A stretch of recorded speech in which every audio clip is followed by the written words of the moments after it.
Partita strana quella di oggi, totalmente condizionata dalle condizioni climatiche avverse. Vento forte, temperatura vicina allo zero e pioggia battente fanno da cornice a Serie D Girone E. Savona Ghivizzano, benvenuti.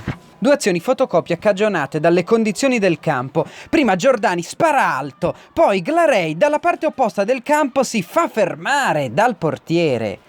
Al 15°, punizione per Bordo, parte il tiro cross e sulla respinta la palla esce fuori di pochissimo. 2 minuti dopo Zuppardo stende Ferrando a palla lontana. Per l'arbitro, dopo aver consultato il guardaline, è rosso diretto. Voliamo al 40°, quando l'arbitro avverte i giocatori di un malessere fisico. Si proverà a giocare ancora per 1 minuto, ma il direttore di gara non riuscirà a proseguire. Partita rinviata a data da destinarsi.